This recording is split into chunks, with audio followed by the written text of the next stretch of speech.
لله نحمده ونستعينه ونستغفره ونعوذ بالله من شرور أنفسنا ومن سيئات أعمالنا من يهده الله فلا مضل له ومن يضلله فلا هادي له وأشهد أن لا إله إلا الله وحده لا شريك له وأشهد أن محمدا عبده ورسوله أما بعد فإن خير الحديث كتاب الله وخير الهدي هدي محمد صلى الله عليه وسلم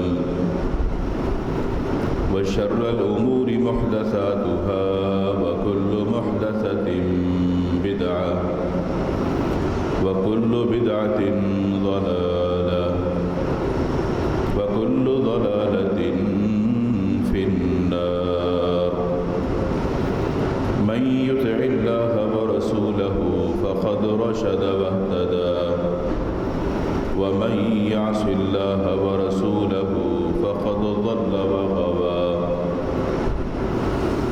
اللهم صل على محمد وعلى آل محمد كما صليت على إبراهيم وعلى آل إبراهيم إنك حميد مجيد اللهم بارك على محمد وعلى آل محمد كما باركت على إبراهيم وعلى آل إبراهيم إنك حميد مجيد رب اشرح لي صدري ويسر لي أمري واحلل عقدة من لساني يفقه قولي رب زدني علما سبحانك لا علم لنا إلا ما علمتنا إنك أنت العليم الحكيم أعوذ بالله السميع العليم من الشيطان الرجيم من همزه ونفخه ونفثه بسم الله الرحمن الرحيم إن الذين يحبون أن تشيع الفاحشة في الذين آمنوا لهم عذاب أليم في الدنيا والآخرة والله يعلم وأنتم لا تعلمون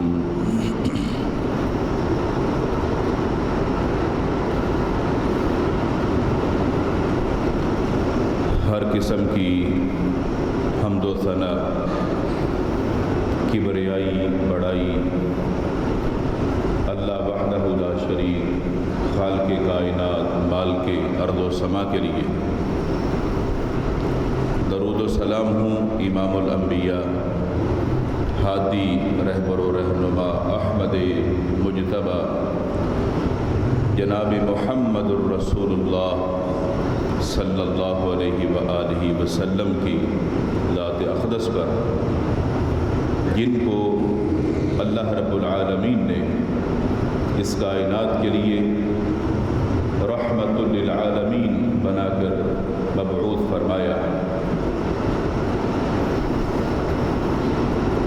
حضرات گرامی اللہ تعالیٰ کا پسندیدہ دین دین اسلام ہے اور دین اسلام ایک پرامن دین ہے جو لوگوں کی عزت و عصمت اور ان کو تحفظ فراہم کرتا ہے دین اسلام میں بے حیائی کی یا فحاشی کی یا عریانی کی کوئی گنجائش نہیں ہے اسی وجہ سے اس امت کے بہترین دور جو کہ دور نبوت ہے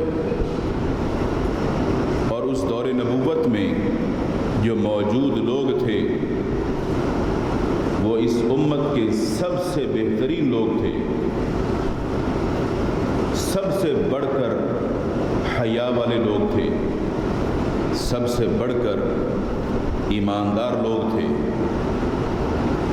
اللہ تعالیٰ نے اس بہترین دور کے لوگوں کی موجودگی میں جو پیغام دیا وہ عورتوں کو پردے کا حکم دیا، تاکہ رہتی دنیا تک کے لیے لوگوں کی عزتیں، ان کی عصمتیں، ان کی آبروئیں محفوظ ہو جائیں۔ ورنہ جو دور نبوت کے لوگ تھے جن کے ایمان میں کوئی شک نہیں ہے، ان سے بڑھ کر حیا والا کون ہو سکتا ہے؟ جن کی تربیت جناب محمد الرسول اللہ صلی اللہ علیہ وآلہ وسلم نے خود فرمائی، اور وہ صحابہ کہ جو اپنے عمل سے، اپنے کردار سے، اپنی سیرت سے، اپنے اخلاق سے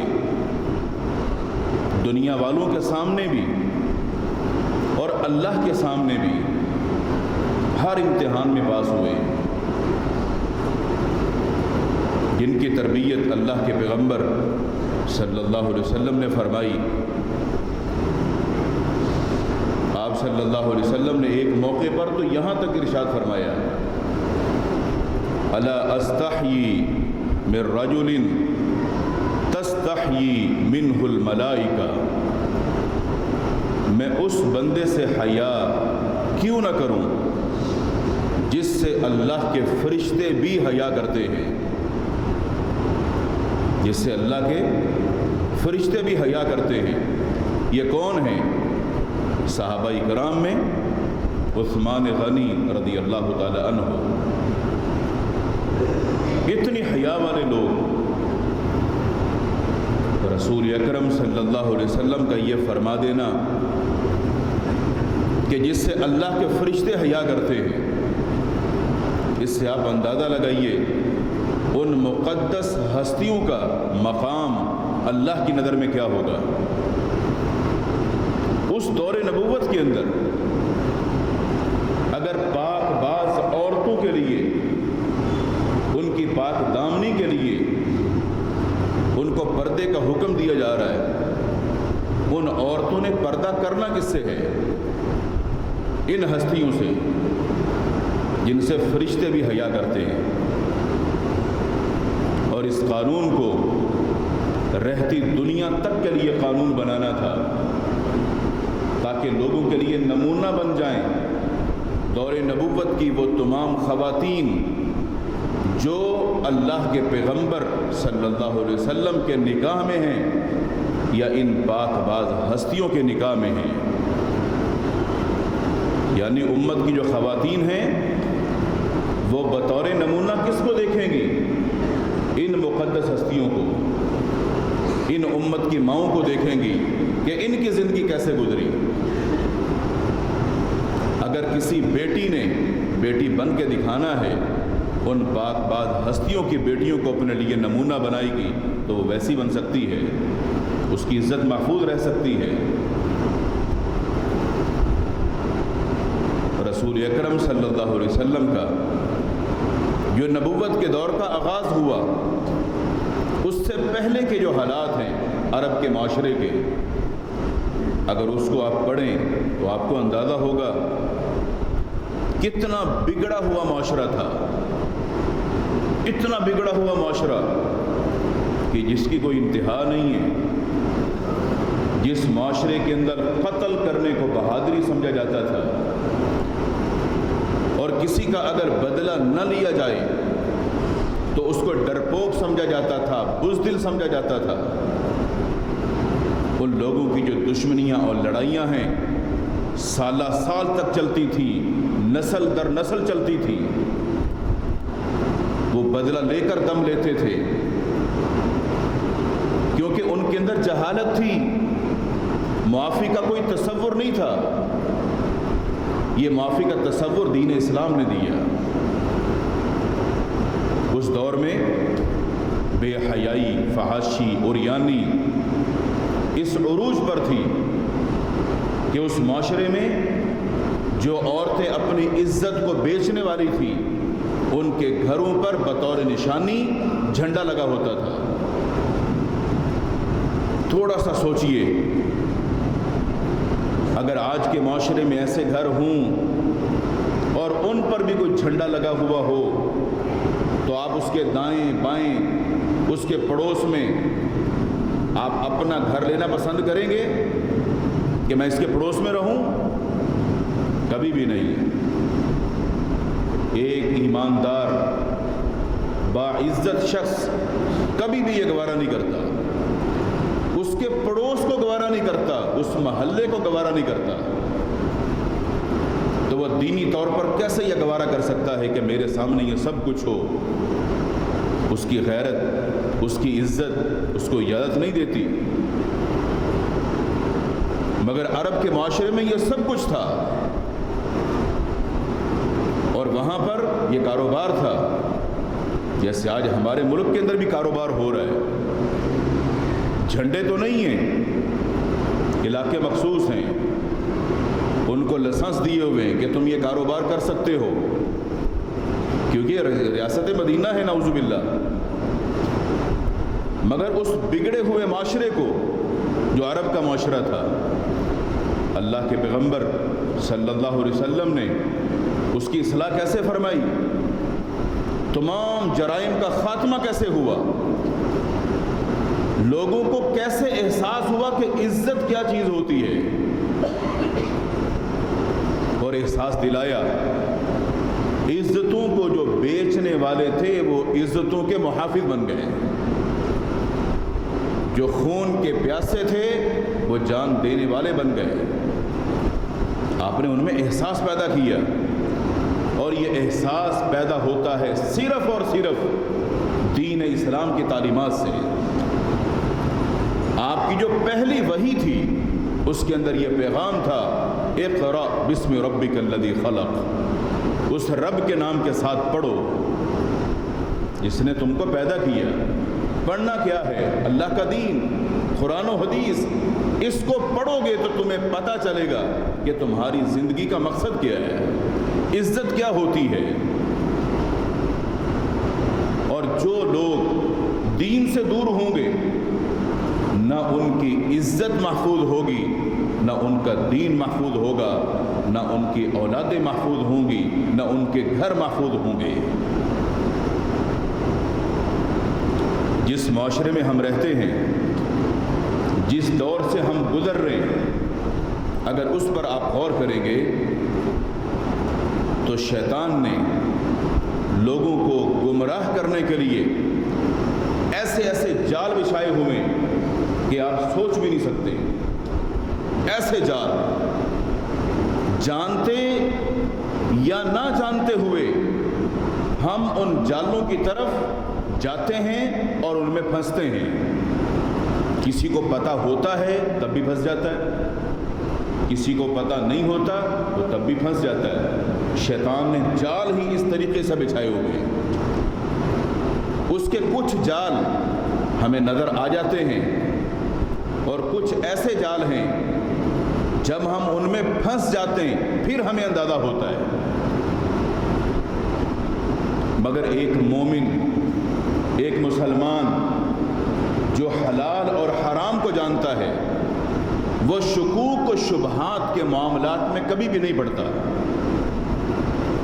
رسول اکرم صلی اللہ علیہ وسلم کا فرمان ہے، الحلال بین والحرام بین وبینہما امور مشتبہات۔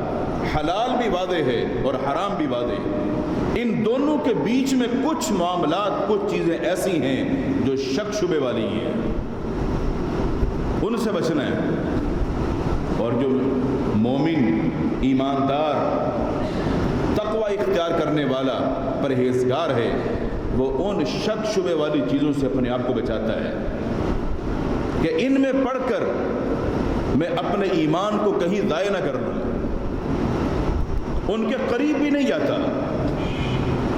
بالکل ایسے جیسے اللہ رب العالمین نے فرمایا وَلَا تَقْرَبُوا الزِّنَا إِنَّهُ كَانَ فَاحِشًا، لوگوں زنا کے قریب بھی نہ جاؤ اس لیے کہ وہ بے حیائی ہے۔ یہ نہیں فرمایا کہ زنا نہ کرو، فرمایا اس کے قریب بھی نہ جاؤ۔ جب اس کے قریب جاؤ گے تو شیطان تمہیں اپنے جال میں پھنسا لے گا، اس کے قریب بھی نہیں جانا۔ اللہ رب العالمین جو بات اپنے بندوں کو بتا رہے ہیں، اگر اس پر تھوڑا سا آپ غور کریں، میں آپ کو اس کی مثال یوں دوں گا جیسے میں نے شروع میں عرض کیا کہ اگر کوئی ایسا علاقہ، محلہ یا گھر ہوں جہاں پر اڈے چلتے ہوں، آپ اس کے قریب اپنا گھر لینا پسند نہیں کریں گے۔ لیکن اگر آپ نے سوچا کہ بھئی ہم نے تو اپنے گھر میں رہنا ہے، اگر ہمارے پڑوس میں ایسا کچھ ہو رہا ہے تو وہ ان کا معاملہ ہے، ہمارا نہیں۔ آپ نے پڑوس میں گھر لے لیا، مجھے تھوڑا سا بچائیے، آپ یا آپ کی اولادیں کیا اس سے ہمیشہ کے لیے بچ سکتی ہیں؟ آپ جس کی صحبت اختیار کریں گے ایک نہ ایک دن وہ رنگ آپ کی طرف بھی آئے گا۔ قرآن کیا کہتا ہے؟ وَلَا تَقْرَبُوا الزِّنَا، زنا کے قریب بھی نہ جاؤ، ان کے اڈوں کے قریب بھی نہ جاؤ۔ جہاں یہ سب کچھ ہو رہا ہے ان کے قریب بھی نہیں جانا، ان سے دور ہی رہنا ہے، اس محلے میں گھر بھی نہیں لینا۔ اگر اپنی عزتیں بچانا چاہتے ہو، اپنی اولادوں کی عزتیں بچانا چاہتے ہو، تحفظ چاہتے ہو تو ان کے قریب بھی نہ جاؤ، ان سے دور رہنا، یہ بچنا ہے۔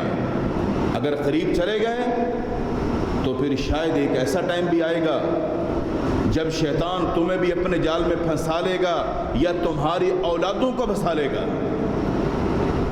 جیسے آج کے دور میں ہم میں سے ہر بندہ یہ سمجھتا ہے کہ ہماری اولادیں کوئی الٹا کام نہیں کر رہی، کوئی غلط کام نہیں کر رہی، ہمارے بچے ہر چیز سے بچے ہوئے۔ مگر تھوڑا سا سوچئے، کیا ہم نے اپنے بچوں کو موبائل نہیں دیے، نیٹ کی سہولتیں نہیں دی ہوئی؟ کیا یہ سب کچھ ہم نے خود اپنے بچوں کے ہاتھوں میں نہیں پکڑایا ہوا؟ چاہے وہ ہمارا جوان بیٹا ہو یا ہماری جوان بیٹی ہو، کیا یہ چیزیں ہم نے ان کو پہنچا نہیں دی؟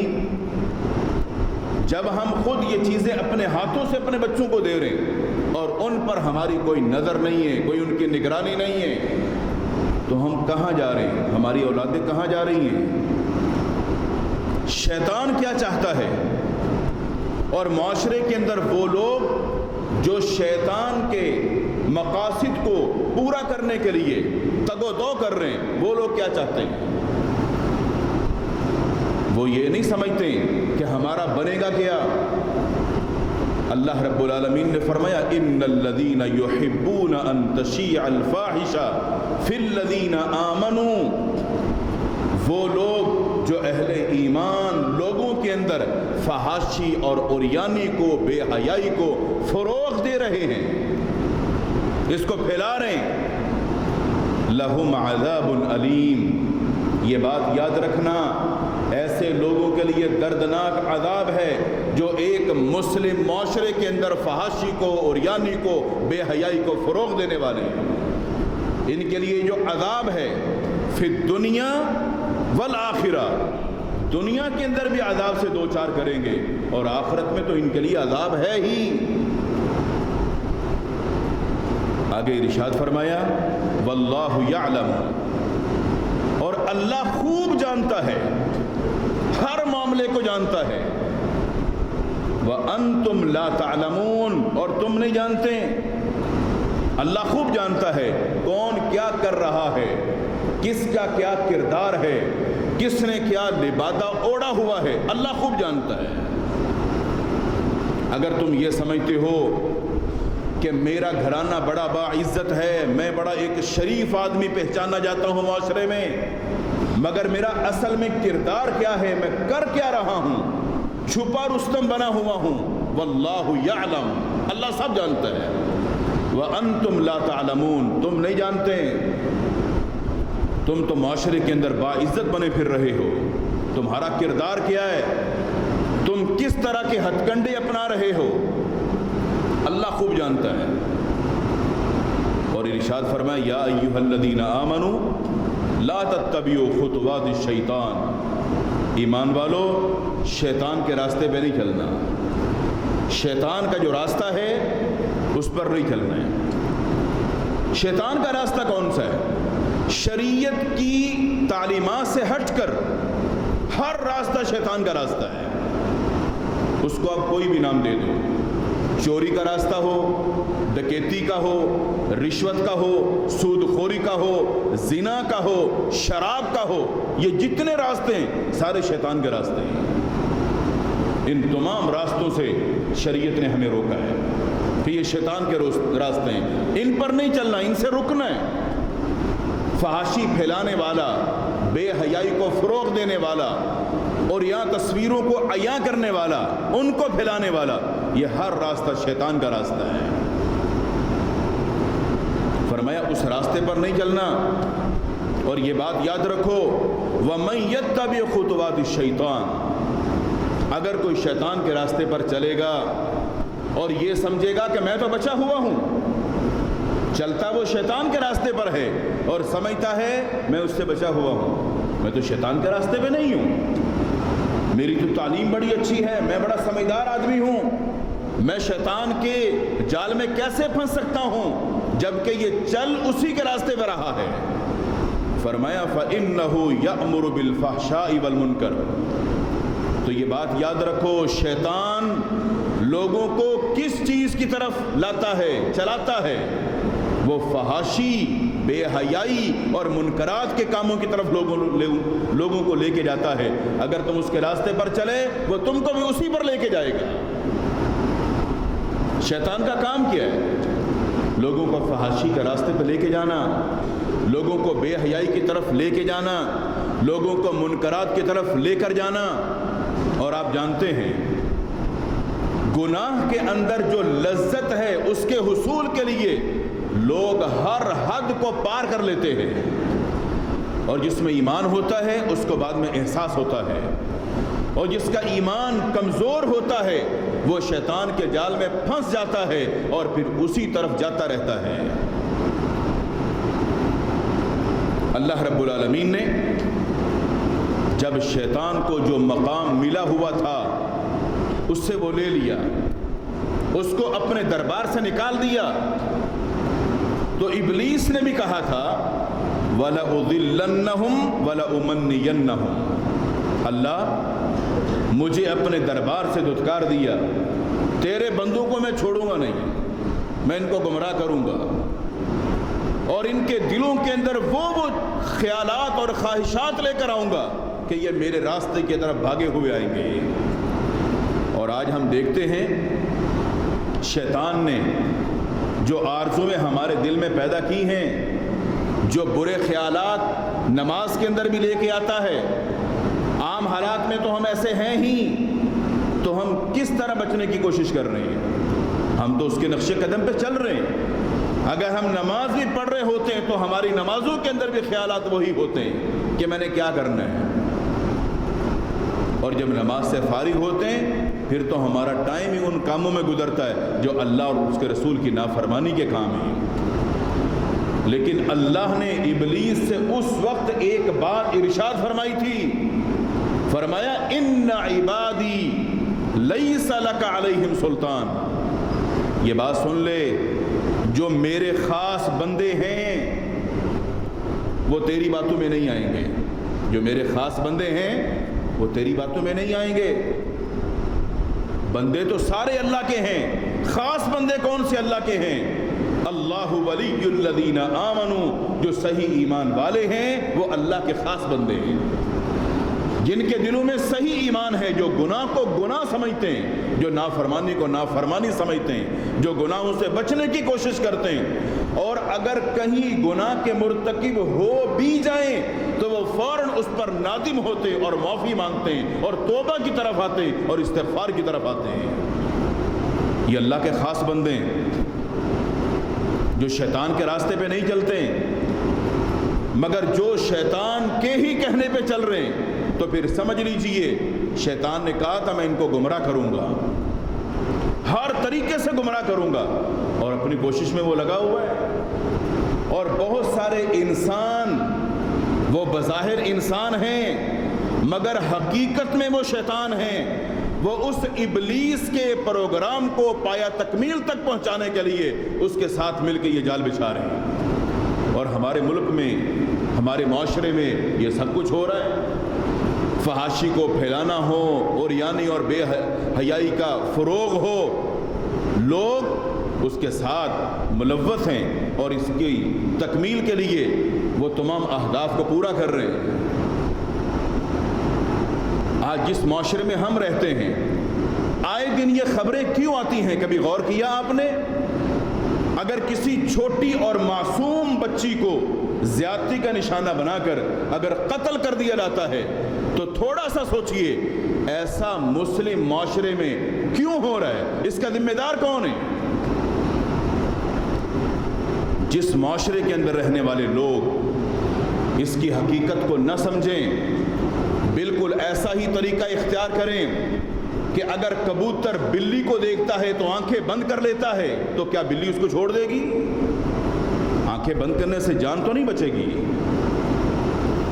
تھوڑا سا غور کیجئے، جس معاشرے میں ہم رہتے ہیں، اسکول ہیں، کالج ہیں، یونیورسٹیاں ہیں، دیگر ادارے ہیں جہاں ہمارے بچے اور بچیاں تعلیم حاصل کرنے جاتے ہیں، وہاں پر جو پروگرام ہوتے ہیں ہمارے بچے اور بچیوں کا لباس کیا ہوتا ہے؟ کبھی آپ نے غور کیا ہے؟ ان پروگراموں کے اندر وہ جو شو منعقد ہوتے ہیں ان کے اندر پھر ان کی ویڈیوز بنتی ہیں، وائرل ہوتی ہیں، اور پھر کتنے سارے وہ شو جو ٹی وی چینلوں پر آتے ہیں، ہمارے مسلمانوں کی معصوم بچیاں کس طرح کا لباس پہن کر ان کے اندر وہ حاضری دیتی ہیں، اور وہاں پر ان کی حاضری، پھر ان کی ویڈیوز، اور یہ سب کچھ معاشرے میں کیسے پھیلتا ہے؟ کیا کبھی کسی کو غیرت آئی ہے کہ ہماری بیٹی ہے، یہ ہماری بہن ہے، یہ کیا کر رہی ہیں، ان کی تصاویر کہاں پہنچ رہی ہیں؟ اور پھر یہ جرائم جو دن بدن ان میں اضافہ ہو رہا ہے، اس لیے کہ ہمارے ملک کے اندر نہ کوئی قانون ہے نہ اللہ کی حدود ہے۔ ایک جرم کرنے والا مجرم جرائم کرتا ہے، دوسرے کی عزت کو پامال کرتا ہے، اس کے لیے کوئی سزا ہی نہیں ہے۔ اگر آپ دور نبوت کو دیکھیں، اصل ریاست مدینہ کو دیکھیں تو وہاں پر حدود کا نفاذ تھا، حدود کا نفاذ، اور شریعت نے یہ ایک ہی طریقہ رکھا ہے جرائم کو ختم کرنے کے لیے۔ آپ حدود کا نفاذ کریں، معاشرے کے اندر امن قائم ہو جائے گا، قصاص ہوگا، معاشرے میں امن قائم ہو جائے گا۔ اور موجودہ دور کے اندر آپ دیکھیں مکہ اور مدینہ کی ریاست کو، جرائم نہ ہونے کے برابر اگر اکا دکا ہو بھی جاتے ہیں تو یہ کوئی بڑی بات نہیں ہے، اس لیے کہ یہ جرائم اکا دکا جو ہو رہے ہیں ان پر عمل بھی ہو رہا ہے اور وہ دنیا کے لیے مثال بنا ہوا ہے۔ اور ہمارے ہاں کیا ہے؟ ہم سارے مسلمان ہیں، مسلمانوں کی ریاست ہے، قانون کا کوئی نام ہی نہیں ہے۔ جو جہاں چاہتا ہے کسی کی بہن بیٹی کی عزت کو لوٹتا ہے، اس کو پکڑنے والا بھی کوئی نہیں ہے، کسی کی عزت کا کوئی تحفظ نہیں ہے۔ ایک طرف ہم ٹی وی چینلوں کے ذریعے سے فحاشی کو فروغ دے رہے ہیں، اور تھوڑا سا سوچئے یہ جتنے ڈرامے بنتے ہیں اور ان ڈراموں کے اندر جو کردار نمایاں ہوتے ہیں وہ کون سے کردار ہوتے ہیں؟ عشق، مشوقی اور محبت اور الٹے کاموں کے علاوہ کچھ ڈراموں میں ہے؟ آج ہماری اولادیں اگر اس کو دیکھیں گی تو کل کو وہ کریں گی کیا؟ آج کا آپ کا جو بویا ہوا ہے وہ کل آپ کو کاٹنا ہے، اور اس کی طرف کسی کی کوئی توجہ نہیں ہے۔ یقین جانیے مسلم معاشرے کے اندر جو بھابھی ہوتی ہے، بھابھی، اس کو اس سے چھوٹے جو رشتہ دار ہوتے ہیں، اس کا دیر ہو، چھوٹے گھر کے اندر جو افراد ہیں، وہ اس کو ماں کا درجہ دیتے تھے، بھابھی کو ماں کا درجہ دیتے تھے۔ اور آج ڈراموں کے اندر ایک بھابھی کو جو پیش کیا جاتا ہے کس انداز سے؟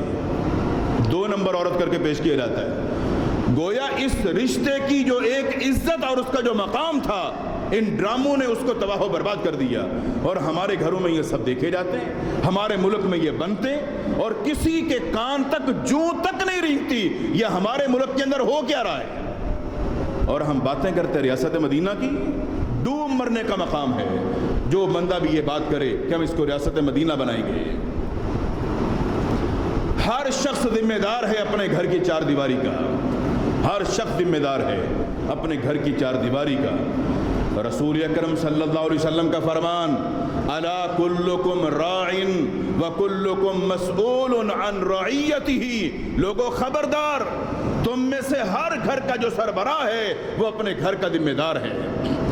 ہم قیامت کے دن اس گھر کے ذمہ دار سے اس کی رعایا کے بارے میں پوچھیں گے کہ تو سربراہ تھا، تو بڑا تھا، تیرے گھر میں کیا ہوتا تھا؟ تیرے گھر کے اندر رہنے والے کیا دیکھتے تھے، کیا کرتے تھے؟ ذمہ دار تو ہے، تم سے پوچھا جائے گا۔ ہم نے کبھی سوچا ہے ہم سے کیا پوچھا جائے گا؟ ہم تھوڑا سا غور کریں، ہم اپنے آپ کو کس طرف لے کے جا رہے ہیں، ہم اپنی اولادوں کو کس طرف لے کے جا رہے ہیں، اور یہ پورا کا پورا معاشرہ کس طرح لپیٹا جا رہا ہے اس فحاشی اور عریانی کے لیے۔ دور حاضر میں اگر ہم تھوڑا سا غور کریں تو ہمارے معاشرے کے اندر جہاں زنا عام ہے، ایک وقت تھا لوگ اس کو گناہ سمجھتے تھے، آج اس گناہ کو گناہ نہیں سمجھتے۔ ہمارے معاشرے کے اندر اغلام بازی اور لواطت جس کو لوگ گناہ سمجھتے تھے، آج اس کو گناہ نہیں سمجھتے۔ ہمارے معاشرے کے اندر جن جرائم کو گناہ سمجھا جاتا تھا، آج ہم ان کو گناہ سمجھتے نہیں ہیں۔ ہم کہتے ہیں یہ سب چلتا ہے، اور چلا کون رہا ہے؟ ہم لوگ ہی چلا رہے ہیں نا۔ معاشرے کے افراد ہم ہی ہیں تو ذمہ دار ہم ہی ہیں۔ اگر یہ سب کچھ خاموشی کے ساتھ ہم دیکھتے رہیں گے اور تماشائی بنے رہیں گے، تھوڑا سا سوچئے، آج کے جو ہمارے بچے جو جوانی کی دہلیز پہ قدم رکھ رہے ہیں، کیا یہ ان برائیوں سے بچ پائیں گے؟ جن برائیوں کو دیکھ کر ہم نے آنکھیں بند کی ہوئی ہیں، کبھی بھی نہیں بچ پائیں گے۔ کبھی آپ نے غور کیا کہ اگر 11 سال کا بچہ یا بچی اگر وہ بالغ ہو رہے ہیں تو آخر کیوں ہم ان بچوں کو کیا دے رہے ہیں کہ آج یہ 11 سال کی عمر میں یہ جوان ہو رہے ہیں؟ اور پھر فحاشی اور بے حیائی اور معاشرے کے اندر جو صورتحال چل رہی ہے، اس کا ذمہ دار آپ کس کو ٹھہرائیں گے؟ قرآن مجید بیان کرتا ہے، قل انما حرم ربی الفواحش ما ظہر منها وما بطن۔ اے نبی صلی اللہ علیہ وسلم، اپنی امت کے لوگوں تک یہ پیغام پہنچا دیجئے کہ تیرے رب کا یہ حکم ہے، اور ان سے کہہ دیجئے کہ اللہ نے تمام قسم کی بے حیائی، وہ ظاہر ہو یا پوشیدہ ہو، کھلی ہو یا چھپی ہو، اس کو حرام قرار دیا ہے۔ یہ حرام کام ہیں، یہ بے حیائی والے کام، فحاشی والے کام اللہ نے حرام کیے ہیں۔ اگر کوئی ان کی طرف جائے گا تو حرام کی طرف جائے گا، اور حرام کی طرف جانے سے اللہ نے منع کر دیا۔ اگر آج ہم حرام کے کاموں کی طرف جاتے ہیں تو کیا ہماری اولادیں حرام کے کام کی طرف نہیں جائیں گی؟ یقیناً جائیں گی۔ رسول اکرم صلی اللہ علیہ وسلم نے لوگوں کے اندر یہ احساس پیدا کیا کہ وہ اپنے آپ کو حرام کاموں سے بچانے والے بن گئے۔ اور آج ہم جس دور سے گزر رہے ہیں، جس معاشرے کا ہم حصہ ہیں، اس معاشرے کے اندر جرائم بڑھ رہے ہیں، اس کی شرح میں اضافہ ہو رہا ہے، اور ہم میں کوئی اس کا احساس پیدا نہیں ہو رہا۔ ضرورت ہے اپنے اندر احساس پیدا کرنے کی۔ ایک نوجوان رسول اکرم صلی اللہ علیہ وسلم کی خدمت میں حاضر ہوا، آ کر اجازت مانگنے لگا کہ میں نوجوان ہوں، مجھے آپ اجازت دیجئے کہ میں زنا کر لیا کروں۔ نوجوان زنا کی طرف جاتا کب ہے؟ جب اس کی یا تو شادی نہ ہوئی ہو، یا اس کے اندر یہ احساس بیدار نہ ہو کہ یہ گناہ کتنا بڑا ہے۔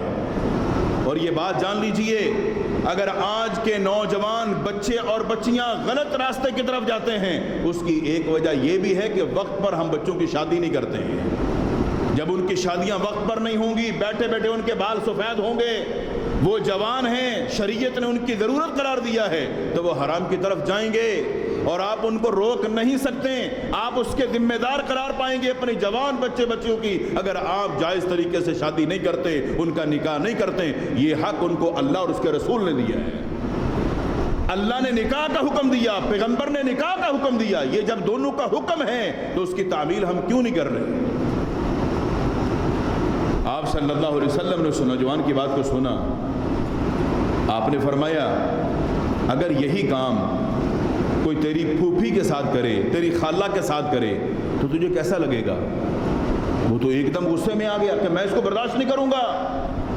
میری پھوپھی کے ساتھ, خالہ کے ساتھ, یا بہن کے ساتھ, یا ماں کے ساتھ جو آپ نے رشتے گنوائے, اگر کوئی ایسا کرے تو کیسا لگے گا؟ اس نے کہا میں اس کو چھوڑوں گا نہیں. آپ نے فرمایا کہ پھر اگر تو کسی کے ساتھ زیادتی کرے گا, وہ بھی تو کسی کی بیٹی ہوگی کہ نہیں, وہ بھی کسی کی بہن ہوگی کہ نہیں. جب یہ احساس پیدا ہوا, وہ سمجھ گیا کہ میں کیا سوچ رہا ہوں, میں کیا باتیں کر رہا ہوں. یہ احساس پیدا کرنے کی ضرورت ہے کہ اگر ہماری نوجوان نسلیں اس راستے کی طرف جاتے ہیں, ان کو اس کا احساس دلائیے اور جائز طریقے سے ان کی عزتوں کا تحفظ ہوچیے. اللہ تعالیٰ سے دعا ہے اللہ تعالیٰ ہم سب کو دین کو سیکھنے, سمجھنے, اصلاح کرنے اور عمل کرنے کی توفیق عطا فرمائے. وآخر دعوانا الحمدللہ رب العالمین.